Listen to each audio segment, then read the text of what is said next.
എന്റെ അമ്മേ.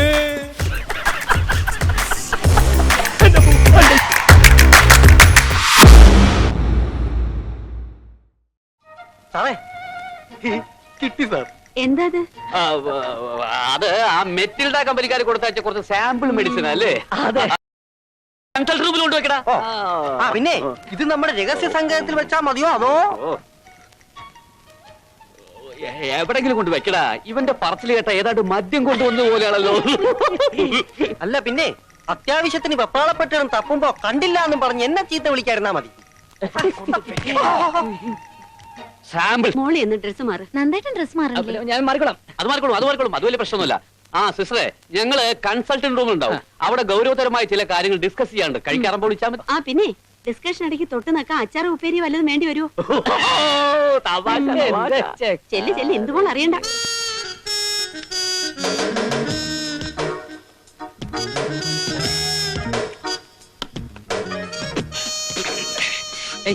സോറി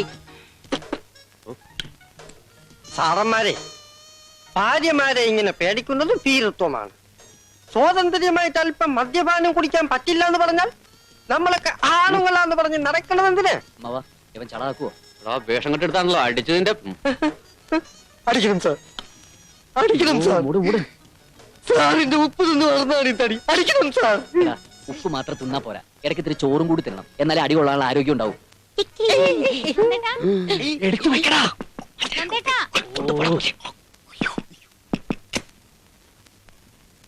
എന്താ മോളെ? ഊണ് വിളമ്പട്ടെ? വിളമ്പിക്കോ. നന്ദു ഇപ്പൊ വരും. ഞാൻ അവന് 2 ഔൺസ് മരുന്ന് കൊടുത്തിരിക്കുക. എന്ത് പറ്റി? ഒരു ചെറിയ തലവേദന. ഈശ്വര, പേടിക്കാനൊന്നുമില്ല, ഇപ്പൊ മാറും. മോള് എന്നെല്ലാം എടുത്തു വെക്ക്. ചെല്.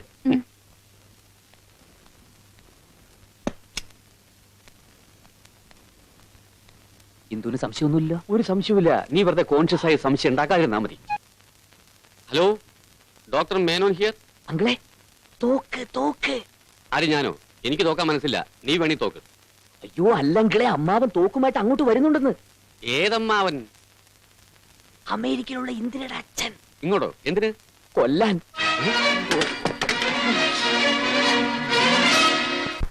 മതകുട്ടി, അളിയനെത്തിണ്ട് അമേരിക്കന്ന്. വരട്ടെ. എന്തിനാ ഇങ്ങോട്ട് ഓടി വന്ന? അളിയൻ ഇവിടെ ഒന്നില്ലല്ലോ. അങ്ങോട്ടെങ്ങനെ ഓടും? അവിടെ തോക്കുമായിട്ട് നിൽക്കല്ലേ? തോക്കോ? ഫോറിൻ തോക്കാണോ? എങ്കിൽ വെടിപൊട്ടും ഷുവർ. എന്ത് ചെയ്യണമെന്ന് എനിക്ക് അറിയില്ല. മാധവൻകുട്ടി എന്റെ കൂടെ വരണം. ഞാനോ?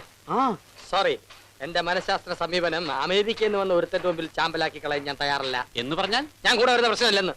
ഇല്ലാത്ത കള്ളത്തരങ്ങൾ മുഴുവൻ പറയിപ്പിച്ച് നീ മുങ്ങാനാണോ ഭാവം? കള്ളനോ? കയ്യെന്ന് വിട്. വരുമെന്ന് പറയാതെ വിടുന്ന പ്രശ്നമില്ല. വരാൻ ഡോക്ടറെ.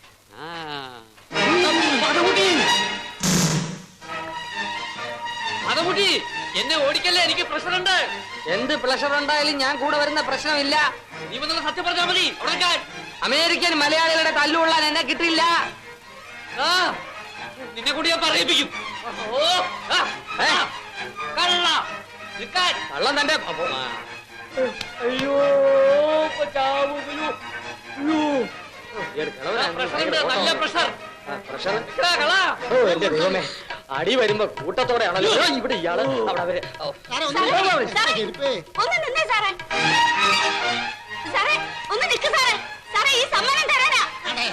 പള്ളിക്കൊണ്ട് കൊടുത്താൽ മതി. എന്റെ പിന്നാലെ കൊടുത്തപ്പോ പിന്നല്ലാണ്ട് വേറെ. അതെ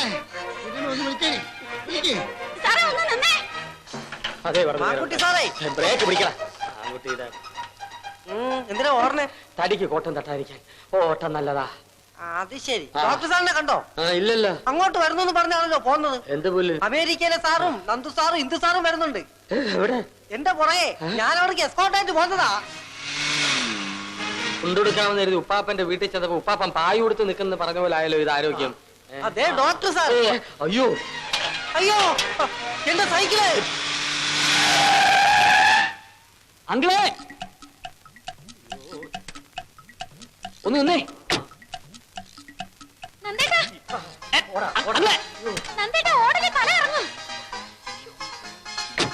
മോളെ ഓടല്ലേ, വയറു കുലുങ്ങും. കടിഞ്ഞൂല്. അമ്മാവോ ഓടല്ലേ, നിക്ക്. ഓടിയാൽ അവർ വെടിവെച്ച് വീഴ്ത്തും. അമേരിക്കയിലുള്ള ഹിന്ദുവിന്റെ അച്ഛൻ തോക്കുമായിട്ട് വന്നിരിക്കുക. അമ്മാവനെ പറയുന്നത് കേക്ക്. മോളെ ഓടല്ലേ മോളെ. ഒന്ന് നിക്ക് സാറേ, സാറേ നിക്കാൻ. ഓടാൻ വയ്യ. ഒന്ന് നിക്ക് സാറേ. എന്റെ സൈക്കിള് തായോ? അയ്യോ എന്റെ സൈക്കിള് സൈക്കിള് സൈക്കിള് തന്നേച്ചു പോണേ. അമ്മാവൻ നിക്ക്. ഒന്നാമത് ഈ വയസ്സാകാത്ത എനിക്കിതൊക്കെ ചെയ്യില്ല. ഓടില്ല, ഞാൻ പറയുന്നത് കേൾക്ക്. ഞാൻ ഓടി വന്നില്ല, ഓടുന്നു പറയാം. അമ്മാവൻ ഞാൻ പറയുന്നത് കേൾക്ക്. എന്താ അറിയോ? കള്ളു ഇവനൊക്കെ പറയുമ്പോ ആലോചിക്കണം. അവര് തോക്കും കൊണ്ട് പുറകെ വരുന്നുണ്ട്. നന്ദേട്ടാ. ഒരു കുഞ്ഞിക്കാല് കാണാനുള്ള ഭാഗ്യം എനിക്ക് ഉണ്ടാവില്ല ഈശ്വര. അവിടെ നിൽക്കാൻ പറഞ്ഞില്ലേ? വയ്യ. ഓടാൻ വയ്യ. അയ്യോ അത് വാടകയ്ക്ക് എടുത്തതാണ്. ബൈസിക്കിള് തന്നെ. എന്റെ ബൈസിക്കിള് സൈക്കിള് തായോ? സൈക്കിള് തായോ? സൈക്കിള്. എടാ കള്ളാ, കള്ളാ, കള്ളാ. നമ്മുടെ ഈ പഞ്ചായത്തിൽ ഒരു കള്ളനോ? വണ്ടി ഇരിക്കണം. സൈക്കിള് തന്നേച്ചു പോണേ. മാധവൻ കുട്ടിച്ചേട്ടാ, അയ്യോ എന്റെ ബൈസിക്കിള്. വണ്ടി കുറച്ചുകൂടെ സ്പീഡ് വിടടാ. കുറച്ചുകൂടെ സ്പീഡ് വിടടാ വണ്ടി.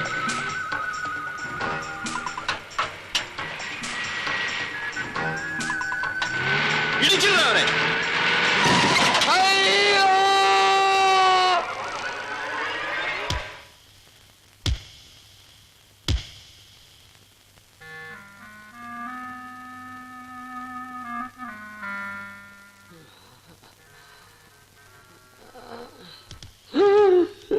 പാറയപ്പുറന്മാർക്ക് തെറ്റുപറ്റിയാൽ മാപ്പ് പറയാൻ ഒരിക്കലും മടിക്കാറില്ല. മാപ്പ് പറഞ്ഞിട്ട് എന്ത് കാര്യം? എന്റെ ഏപ്പ് തിരിച്ചു കളഞ്ഞില്ലേ? ഇടുപ്പിന് താഴോട്ട് ഞാൻ മറന്നു. ഇവരൊരു സമ്മാനം തരാനാ പുറകെ ഓടിയത്. ആഹാ, ഓ, എന്റെ കയ്യിലിരിപ്പിന് ഇതിൽ കൂടുതലൊരു സമ്മാനം എനിക്കിനി കിട്ടാനില്ല. എനിക്ക് വേണ്ടി കണ്ണീരൊഴുക്കണ്ട. നിങ്ങൾ നിങ്ങളുടെ മകൾക്ക് വേണ്ടി കണ്ണീരൊഴുക്കുവീൻ. ആമേൻ. പോടാ, ആമേൻ പറയാറായിട്ടില്ല. അതിനു മുമ്പ് തൊഴുകൈകളോടെ എനിക്കൊരു സത്യം കൂടി തുറന്നു പറയാനുണ്ട്. എനിക്ക് തൊഴാൻ നിവൃത്തിയില്ലാത്തത് കൊണ്ട് എനിക്ക് വേണ്ടി എന്റെ ആരോഗ്യം തൊഴും. തൊഴടാ, തൊഴു. തല തകർന്നതാണേ.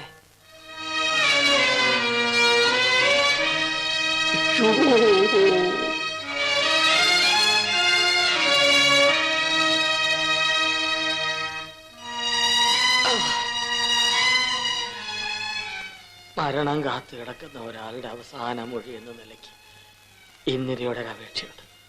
ഞാൻ പറയുന്ന സത്യങ്ങൾ കേട്ട് എടുത്തു ചാടി അവിവേകമൊന്നും കാണിക്കരുത്. മനസ്സാ വാച കർമ്മണ അറിയാത്ത കുറ്റത്തിന് നന്ദുവിനെ വേർപിരിഞ്ഞ് ഇന്ദു പോയപ്പോ നിങ്ങളെ വീണ്ടും ഒന്നിപ്പിക്കാൻ വേണ്ടി എന്റെ തലയിൽ ഉദിച്ച മനഃശാസ്ത്ര സമീപനമാണ് ബ്രെയിൻ ഓഫ് റെഞ്ചീനിയ ഓക്ടോപിക്ക. ഇങ്ങനെ ഒരു രോഗം ഈ ഭൂമിയിലെന്നല്ല ഈ പ്രപഞ്ചത്തിൽ എവിടെയെങ്കിലും ഉണ്ടോന്ന് പോലും എനിക്കറിയില്ല. അയ്യോ, നന്ദുവിന് യാതൊരു അസുഖവുമില്ല. ഇതാണ് സത്യം. മേനോൻ സാറ് പാവമാണ്. ഈ കുറ്റത്തിൽ വെറും ഒരു മാപ്പ് സാക്ഷി മാത്രം. എന്തുട്ടി, നിന്നെ വീണ്ടും വിഡ്ഢിയാക്കിന്നറിഞ്ഞപ്പോ എനിക്ക് സഹിക്കാൻ കഴിഞ്ഞില്ല. എല്ലാം തുറന്നു പറയാൻ ഒരുങ്ങിയപ്പോഴൊന്നും നീയോട്ട് സമ്മതിച്ചുമില്ല. എന്തുട്ടി, കരയരുത് പ്ലീസ്.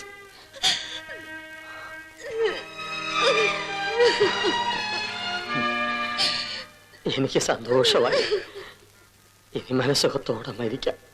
എല്ലാം ഓക്കെ ആയ സ്ഥിതിക്ക് സാറിന്റെ മനഃശാസ്ത്ര സമീപനത്തെ കുറിച്ചുള്ള സത്യം ഇനി എല്ലാവരെയും ബോധ്യപ്പെടുത്തിക്കൂടെ? പിന്നെ ഓക്കേ.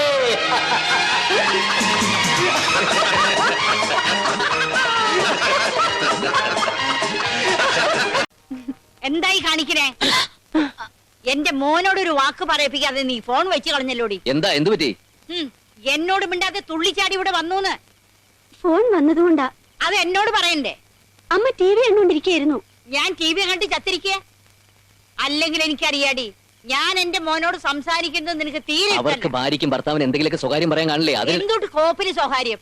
ഞാനൊരു ആമൃതന്റെ കൂടെ പുറത്തോളാം. ഇമ്മാതെ ഇളക്കങ്ങളൊന്നും ഞാൻ കാണിച്ചിട്ടില്ല. എന്റെ മൂന്നാമത്തെ മോനെ പ്രസവിച്ചതിന് ശേഷമാണ് ഞാൻ എന്റെ ആമ്പറന്നോന്റെ മുഖം ശരിക്കും കണ്ടത് തന്നെ. ആ അമ്മച്ചി വാ, അവര് കിടന്ന് ഉറങ്ങട്ടെ. അവര് കിടന്നോളും. അതിന് നിന്റെ ശുപാർശ ഒന്നും വേണ്ട. തള്ള ചെല്ല്, അധികം സംസാരിച്ച കാറ്റു. ഏ ഈ ശ്വാസം പോവേ, ശ്വാസം സംസാരിച്ച പോക്ക. മനസ്സിലായി. ഒക്കെ ഒരു കയ്യാ. സോറി, ബുദ്ധിമുട്ടായല്ലേ? ഏയ് ഇറ്റ്സ് ഓൾ റൈറ്റ്. ട്രീസ് ചെയ്ത് എങ്ങനെ സഹിക്കുന്നു? സഹിച്ചല്ലേ പറ്റൂ. Good night. Good night. Hello, ഇനി ലുങ്കി കഴിക്കാലോ. വാ. സാറേ കിട്ടി സാർ. എന്താ അത്? അത് ആ മെറ്റിൽഡ കമ്പനിക്കാർ കൊടുത്തയച്ച കുറച്ച് സാമ്പിൾ മെഡിസിൻ അല്ലേ? അതെ. കൺസൾട്ട് റൂമിൽ കൊണ്ടുവെക്കടാ. ആ പിന്നെ ഇത് നമ്മുടെ രഹസ്യ സംഘത്തിൽ വെച്ചാ മതിയോ അതോ എവിടെങ്കിലും കൊണ്ട് വെക്കടാ. ഇവന്റെ പറച്ചിൽ കേട്ട ഏതാണ്ട് മദ്യം കൊണ്ടുവന്ന പോലെയാണല്ലോ. അല്ല പിന്നെ അത്യാവശ്യത്തിന് വെപ്പാളപ്പെട്ടും തപ്പുമ്പോ കണ്ടില്ല എന്നും പറഞ്ഞ് എന്നെ ചീത്ത വിളിക്കാതിരുന്നാ മതി. സാമ്പിൾ മോളി എന്ന് ഡ്രസ് മാറ്. നന്നായിട്ട് ഡ്രസ് മാറില്ലേ? ഞാൻ മാറിക്കോളാം. അത് മാറിക്കോളും. അത് വലിയ പ്രശ്നമൊന്നുമില്ല. ആ സിസ്റ്ററെ, ഞങ്ങള് കൺസൾട്ടന്റ് റൂമിൽ ഉണ്ടാവും. അവിടെ ഗൗരവതരമായ ചില കാര്യങ്ങൾ ഡിസ്കസ് ചെയ്യാണ്ട് കഴിക്കാറുമ്പോൾ വിളിച്ചാൽ മതി. ആ പിന്നെ ഡിസ്കഷൻ ഇടയ്ക്ക് തൊട്ട് നക്കാൻ അച്ചാറ് ഉപ്പേരി വല്ലതും വേണ്ടി വരുമോ? ചെല്ലി ചെല്ലി എന്തുപോലെ അറിയണ്ട.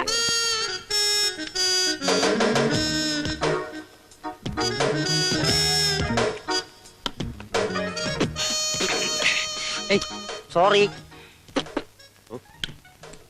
സാറന്മാരെ, ഭാര്യമാരെ ഇങ്ങനെ പേടിക്കുന്നത് ഭീരുത്വമാണ്. സ്വാതന്ത്ര്യമായിട്ട് അല്പം മദ്യപാനം കുടിക്കാൻ പറ്റില്ല എന്ന് പറഞ്ഞാൽ നമ്മളൊക്കെ ആണുങ്ങളാന്ന് പറഞ്ഞ് നടക്കണത് എന്തിന്? ഇവൻ ചളാക്കുവോ? വേഷം കെട്ടെടുത്താണല്ലോ അടിച്ചതിന്റെ. അടിക്കണം സാർ, അടിക്കണം സാർ. സാറിന്റെ ഉപ്പ് തിന്ന് വളർന്നാണ് ഈ തടി. അടിക്കണം സാർ. ഉപ്പ് മാത്രം തിന്നാ പോരാ, ഇടയ്ക്ക് ഇത്തിരി ചോറും കൂടി തിന്നണം. എന്നാലേ അടി കൊള്ളാനുള്ള ആരോഗ്യം ഉണ്ടാവും. എടുത്തു വെക്കടാ.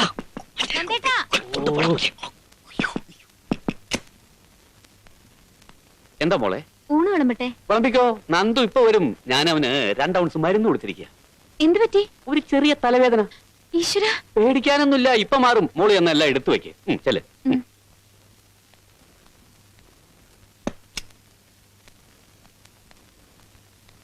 ഇന്ദുവിന് സംശയമൊന്നുമില്ല? ഒരു സംശയമില്ല. നീ വെറുതെ കോൺഷ്യസ് ആയി സംശയം ഉണ്ടാക്കാതിരുന്നാ മതി. ആദ്യം ഈ സാധനങ്ങളൊക്കെ എടുത്ത് മാറ്റിയിട്ട് ഈ ടേബിൾ പിടിച്ച് സംഗതി ആകോളമായി. എന്താ? ആർട്സ് ക്ലബ് ഉദ്ഘാടനം ഡോക്ടർ ജോർജ് അറിയാനില്ലേ? അദ്ദേഹത്തിന് വരാൻ പറ്റില്ലെന്ന്. വേറെ എന്തോ കോൺഫറൻസ് ഉണ്ടെന്ന്. ഇനിയിപ്പോ എന്ത് ചെയ്യും? സാർ വിചാരിച്ചാൽ നടക്കും. വേറെ ഏതെങ്കിലും ഡോക്ടർ പകരത്തിന്. സോറി, ഇക്കാര്യം മാത്രം എന്നോട് പറയുന്നത് ഞാൻ നേരത്തെ പറഞ്ഞിട്ടില്ലല്ലേ? ഈ ഒരു അവസരത്തില് സാറ് കൂടി ഒഴിയരുത്. പ്രസ്റ്റീജ് പ്രശ്നം. ഏയ് നന്ദു എന്തായി പറയണേ? കോളേജ് ഇനോഗ്രേഷൻ ഞാൻ വരാനോ? എന്റെ മുഖത്തിലെ ഷേപ്പ് മാറ്റുന്ന നിനക്ക് എന്താത്ര നിർബന്ധം? അയ്യോ, അങ്കിളിനെ ബുദ്ധിമുട്ടിക്കണമെന്ന് ആഗ്രഹം ഉണ്ടായിട്ടല്ല. ആ സൈക്കാട്ടിച്ച സമയത്ത് കാല് മാറിയതുകൊണ്ടല്ലേ. അത് അയാളുടെ ആയുസിന്റെ ബലം കൊണ്ടാ. ഛേ, തമാശ പറയാനുള്ള സമയം അല്ല അങ്കിളേത്. യൂണിയൻ ഭാരവാഹികളൊക്കെ എന്റെ അടുത്ത് തന്നെയുണ്ട്. അവരൊക്കെ ആകെ ടെൻഷനില്ല. അങ്കിൾ കൂടി കൈ ഒഴിഞ്ഞ അവരുടെയൊക്കെ മുഖത്തിന്റെ ഷേപ്പ് മാറും. എനിക്ക് എന്തായാലും വരാൻ പറ്റില്ല. പിന്നെ അത്ര നിർബന്ധമാണെങ്കിൽ ഞാൻ വേറൊരാളെ അയക്കാം.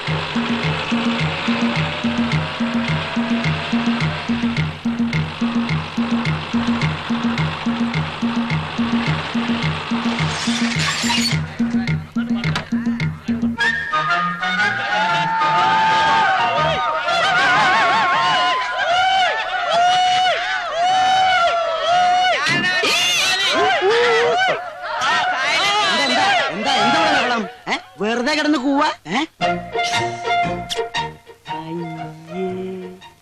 ഇതാ സൈക്കാട്രിസ്റ്റ്.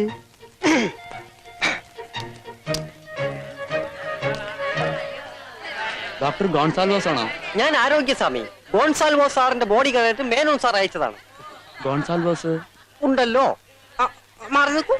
പെൺകുട്ടികളൊക്കെ ആൺകുട്ടികളോട് ചേർന്ന് നിൽക്കൂ.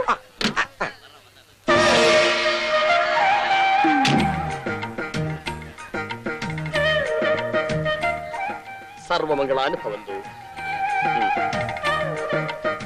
എവിടെയാണ് സ്റ്റേജ്? ഫംഗ്ഷൻ തുടങ്ങാൻ അല്പം താമസം. തൽക്കാലം സ്റ്റാഫ് റൂമിലിരിക്കാം. താനാണോ രാജീവ്? അതെ. പ്രശ്നമുണ്ടല്ലോ. അല്ല, എന്ത് പ്രശ്നമാണ് സാർ? പറയാം. ആരോഗ്യം.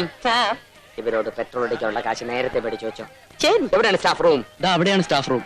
ആപത്തിക്കും കരണി. സോറി. സാറിന് അകത്തേക്ക് ഇരിക്കാം. ഞങ്ങൾക്ക് സ്റ്റേജിൽ ഇത്തിരി പണിയുണ്ട്. Okay, thank U.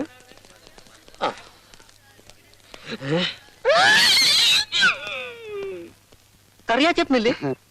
അപ്പൊ നിനക്ക് എന്നെ ഓർമ്മയുണ്ട്. അത് പിന്നെ റൂം മേറ്റിന് പറഞ്ഞാലും ബാർ മേറ്റിന് മറക്കാൻ പറ്റുമോ? അപ്പൊ ബാർമറ്റേ ഇയാൾ ഇവിടുത്തെ സ്വാമി? സ്വാമിയില്ല, ഡോക്ടറാ. മനസ്സുഖം വാരികയിലൂടെ ആയിരക്കണക്കിന് മനോരോഗികളുടെ പ്രശ്നങ്ങൾക്ക് പരിഹാരം നിർദ്ദേശിച്ചിട്ടുള്ള മഹാമനഃശാസ്ത്രജ്ഞനാ. എന്നിട്ട് എന്താ ഈ വേഷം? ആ പുള്ളിക്കാരന്റെ വേഷം ചിലപ്പോ ഇങ്ങനെ. ചേട്ടൻ മണിച്ചിത്രത്താഴ് സിനിമ കണ്ടിട്ടുണ്ടോ? മണിച്ചിത്രത്താഴോ? ഇല്ല. ആ എന്നാ കാണണം. അതിലെ സൈക്യാട്രിസ്റ്റിന്റെ കഥാപാത്രത്തെ ഡയറക്ടർ ഫാസിൽ ഉണ്ടാക്കിയത് തന്നെ ഇദ്ദേഹത്തെ കണ്ടിട്ടാ. ആ പിന്നല്ലാതെ. നിന്നെ കണ്ടിട്ട് ആരെങ്കിലും എന്തെങ്കിലും ഉണ്ടാക്കിയിട്ടുണ്ടോ? ചിലരൊക്കെ നോട്ടം വിട്ടിട്ടുണ്ട്, പക്ഷെ ഞാൻ ആർക്കും പിടികൊടുത്തിട്ടില്ല. പിടികൊടുക്കാതെ സൂക്ഷിച്ചു. വല്ല വൈദ്യന്മാരെ കണ്ടാൽ ചിലപ്പം വലയിട്ട് പിടിച്ചു കളി. അതെന്തിന്? കരകുരുക്കുന്ന സാധനം ഉണ്ടാക്കാൻ. അടുത്തതായി നമ്മുടെ ആർട്സ് ക്ലബിന്റെ ഉദ്ഘാടന കർമ്മം നിർവഹിക്കുവാൻ സുപ്രസിദ്ധ മനഃശാസ്ത്രജ്ഞൻ ഡോക്ടർ ഗോൺസാൾവാസിനെ ക്ഷണിച്ചുകൊള്ളുന്നു.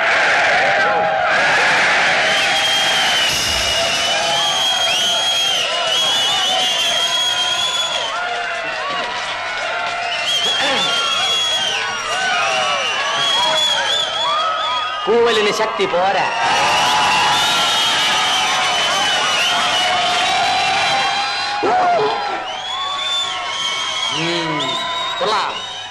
ഇതാണ് കൂവൽ. ഇങ്ങനെ കൂവാവൂ. കാരണം ഇപ്പോഴേ കൂവാൻ പറ്റൂ, അല്ലേ? പുസ്തകപ്പുഴുക്കളെ പോലെ പഠിച്ച് ഡിഗ്രിയും താങ്ങി റോഡിലോട്ട് ഇറങ്ങിയാൽ ആനയാവാം കുതിരയാവാം എന്നൊന്നും വിചാരിക്കണ്ട. നിങ്ങളൊന്നും ഒരു കുഞ്ഞുവാൻ പോണില്ല.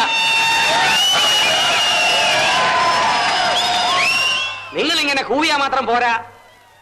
ക്ലാസുകൾ കട്ട് ചെയ്ത് സിനിമയ്ക്ക് പോകണം. എന്നും കള്ളു കുടിക്കണം. ഈ കോളേജ് കോമ്പൗണ്ടിലെ മരത്തണലുകളിലൂടെ നടന്നൽപ്പം പ്രേമിക്കണം. ജീവിതത്തിലാകെ മിച്ചമുണ്ടാകുന്നത് ഈ ഓർമ്മകൾ മാത്രമാണ് വിദ്യാർത്ഥി സുഹൃത്തുക്കളെ. ഓർമ്മകളെ കൈവെള്ളച്ചാർത്തി.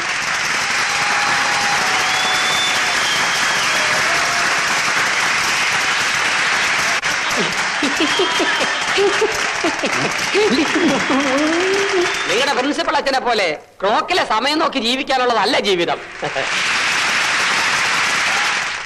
പഠിപ്പും ഉഴപ്പും കൂടി ചേരുമ്പോഴേ മനസ്സിനൊരു സന്തോഷം ഉണ്ടാകും. എങ്കിലേ ജീവിക്കാൻ ഒരു രസമുണ്ടാകും. The distributed attributed contribution of attorney and visa abroad is useless എന്നാണ് വ്ളാഡിമിർ പറഞ്ഞിരിക്കുന്നത്. മനസ്സാണ് പ്രധാനം. യാ മനശ്ചര്യ യാമന. മനസ്സുണ്ടെങ്കിൽ മാർഗവുമുണ്ട്. അധികം പ്രസംഗിച്ച് ഞാനൊരു അധിക പ്രസംഗിയാകാൻ ഉദ്ദേശിക്കുന്നില്ല. നിങ്ങളുടെ ഈ കോളേജിലെ എന്താ ആർട്സ് ക്ലബിന്റെ ആർട്സ് ക്ലബിന്റെ ഔപചാരികമായ ഉദ്ഘാടന കർമ്മം നിർവഹിച്ചുകൊണ്ട് ഞാൻ എന്റെ പ്രസംഗം ചുരുക്കുന്നു. നിങ്ങൾക്ക് എല്ലാവർക്കും മനസ്സുകൾ ലഭിക്കട്ടെ എന്ന് പ്രാർത്ഥിച്ചുകൊണ്ട് ഈ മനഃശാസ്ത്രജ്ഞൻ നിർത്തുന്നു. നമസ്കാരം.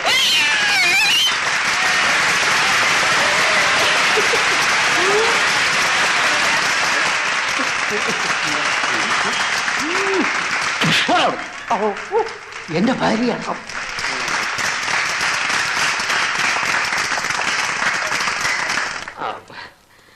സ്റ്റേജ് വെച്ച് ഞാൻ ഫാദറിനെ ഒരു താങ്ങി.